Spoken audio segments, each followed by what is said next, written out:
Police grievance పూర్తి రోజు కొనసాగించండి. బాధితులకు అండగా నిలవండి. రత్నపల్లిలో దళితులపై దాడి చేసిన వారిని అరెస్టు చేయించండి. జిల్లా కేవీపీఎస్ రంగలేఖ.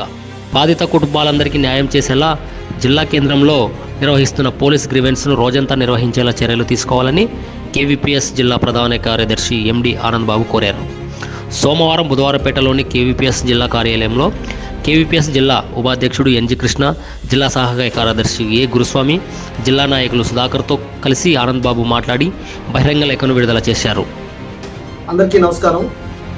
ఈరోజు కుల వివక్ష వ్యతిరేక పోరాట సంఘం కేవీపీఎస్గా కర్నూలు జిల్లా ఎస్పీ గారికి బహిరంగ లేఖ ద్వారా మా సమస్యలను తెలియజేస్తా ఉన్నాం. ప్రధానంగా మేము జిల్లా ఎస్పీ గారికి కోరుతున్నది ఏమంటే, ఏదైతే వారంలో ఒకసారి సోమవారం పూట నిర్వహించేటువంటి పోలీస్ గ్రీవెన్స్ ఏదైతే ఉందో ఆ గ్రీవెన్స్ను కొనసాగించాలి అని చెప్పేసి, రోజంతా కొనసాగించాలి అని చెప్పేసి మేము కోరుతా ఉన్నాం. ఎందుకంటే జిల్లా వ్యాప్తంగా సుదూర ప్రాంతాల నుండి వచ్చేటువంటి బాధాతప్త హృదయులంతా కూడా చాలా ఆశతో తమకు ఎదురైనటువంటి నిరాశ నిస్పృహలను పోగొట్టుకుందాం, జిల్లా ఎస్పీ గారికి ఆ రకంగా సమస్యలు తెలియజేస్తే సమస్యలు పరిష్కారం అవుతాయని చెప్పేసి వస్తారు. ఇక్కడ నుండి కోసిగి 150 కిలోమీటర్ల దూరంలో ఉంది. లేదు, చుట్టుపక్కల ఉండేటువంటి గ్రామాలు కూడా వచ్చేటువంటి వాళ్ళంతా ఎలాంటి అవకాశాలు లేక, ఆసరా లేక, అన్యాయానికి గురై మా బాధలను పోలీస్ పై స్థాయి అధికారులకైనా చెప్తే ఆ రకంగా సమస్యలు పరిష్కారం అయితే అని చెప్పేటువంటి ఒక ఆశతో వస్తారు. కానీ తీరా ఎస్పీ గారి ప్రజా దర్బార్కి పోతే 1:30కు సంపూర్ణంగా ఎస్పీ ప్రజా దర్బార్ అయిపోయింది. ఆ తర్వాత వచ్చిన వాళ్ళంతా చాలా నిరాశ నిస్పృహలతో వెనదిరిగి వెళ్ళిపోతున్నటువంటి పరిస్థితి.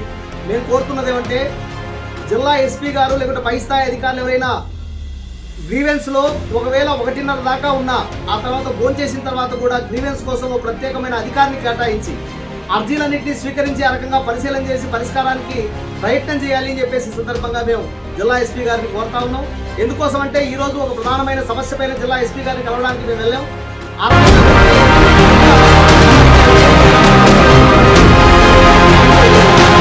మేము ప్రధానంగా ఎందుకోసం చెప్తున్న విషయం అంటే, జూన్ 17వ తారీఖు వెల్దుర్తి మండలం రత్నపల్లి గ్రామంలో దళిత హనుమక్క వాళ్ళ కుటుంబం పైన చాలా దుర్మార్గమైన దాడి జరిగింది.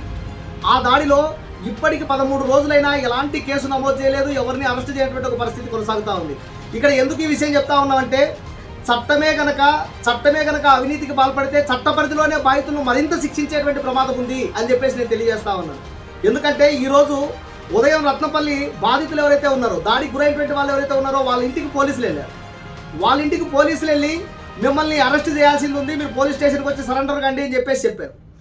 ఎవరైతే దాడి చేశారు అని చెప్పేసి మేము చెప్తా ఉన్నామో, నేను ఈరోజు ఉదయం ఎస్పీ గారి గ్రీవెన్స్కు వెళ్తే అక్కడ చివర అయిపోతూ ఉంది. అక్కడేమో దాడి చేసినటువంటి వాళ్ళే ఎస్పీ గారికి కంప్లైంట్ ఇవ్వడానికి వచ్చారు. మరి ఒకవైపు ఏమో పోలీసులు ఈ కేసులో పలానా వాళ్ళపైన మీరే దాడి చేశారు అని చెప్పేసి అరెస్టు కండి అని చెప్పేసి చెప్తారు. రెండో వైపు ఏమో వాళ్ళే ఇంకా అరెస్టు కాలేదు అని చెప్పేసి వచ్చి ఎస్పీ గారికి కంప్లైంట్ ఇస్తారు. అంటే చట్టం ఏ పరిధిలో పనిచేస్తుందో దీన్ని బట్టి మనం అర్థం చేసుకోవాలి. అందుకోసమే గౌరవనీయులైన ఎస్పీ గారిని మేము కోరుతా ఉన్నాం. ఇలాంటి ఘటనలు చాలా ఉన్నాయి జిల్లాలో. ఒక్క రత్తపల్లి గ్రామం ఘటన కనుక తీసుకుంటే, అక్కడ వెల్దుర్తి ఎస్ఐ గారు సివిల్ పంచాయతీ చేసినట్టు ప్రయత్నం చేస్తూ ఉన్నారు. అక్కడ జరిగిన ఘటన ఏమింది, వాళ్ళ ఎస్ఐ గారు అడుగుతూ ఉన్నారు, భూమి దగ్గర మీకు దాడి జరిగింది అని మీరు అంటున్నారు కాబట్టి భూమిలో మీకు ఏ రకమైనటువంటి ఆ హక్కు ఉందో తెచ్చి చూపించండి అని అంటున్నారు. మేము చెప్తా ఉన్నాం ఎస్ఐ గారికి, గౌరవనీయులకు. ఎందుకంటే ఆ భూమి 4 తరాలుగా దళితులైన పెద్దరాముడు కుటుంబం అనుభవిస్తూ వస్తూ ఉంది. మేము ఎస్ఐ గారికి ఒకటే చెప్పదలుచుకున్నాం, ఆ భూమి బంజరు భూమికి సంబంధించి అర్జీదారులు తహసీల్దార్ గారికి లెటర్ పెట్టుకుంటే తహసీల్దార్ గారే చెప్పింది ఏమంటే, 2021 దాకా దాని దగ్గర ఎలాంటి పట్టాలు కానీ అవన్నీ లేవు, దొంగగా పుట్టించినాయని చెప్పి స్పష్టంగా అర్థమవుతా ఉంది. దాంట్లో ఏం చెప్పారు, 1996లో అయ్యమ్మ పేరుతో డీ పట్టా ఉంది అని చెప్పేసి చెప్పాడు ఎంఆర్ఓ గారు. అంతేకాదు, అంతకంటే ముందే ఇక్కడ స్పష్టంగా వాళ్ళు చెప్పారు, ఇక్కడ ఎవరైతే ఈ అర్జీదారుడైనటువంటి వాళ్ళ తండ్రి పేరు పైన సర్వే నెంబర్ 973A2లో 4 ఎకరాల పైన రైతువారి పట్టా పాస్ పుస్తకం అనేటువంటిది ఎవరైతే ఈ దాడి గురైనటువంటి బాధితులు ఉన్నారో వాళ్ళకు అంతకంటే ముందే ఉంది అని చెప్పేసి చెప్పాడు. పంట ఎవరు వేసుకున్నారు అని అంటే, పంట కూడా ఎవరైతే దాడి గురయ్యారో వాళ్ళే పంట భూమిలో ఉన్నారు అని చెప్పేసి చెప్పారు. మీరు ఎస్ఐ గారు పరిశీలన చేయాల్సిందేమంటే, నీతి నిజాయితీ కనుక ఉంటే వాస్తవంగా అంతకంటే ముందు వాళ్ళు వేసినటువంటి కంది పంటను ధ్వంసం చేశారా లేదా, వాళ్ళపైన దాడి చేశారా లేదా, ఆ చుట్టుపక్కల ఉన్న వాళ్ళని పరిశీలన చేయండి. ఆ భూమిలో ఎవరు ఉంటా ఉన్నారు, ఇన్నేళ్ళుగా ఎవరు సాగు చేసుకుంటూ వస్తున్నారు, ఎంక్వైరీ చేయండి, అట్లయినా మీకు అర్థమవుతుంది. కాబట్టి మీరు సివిల్ పంచాయతీలు చేయడం ఆపండి.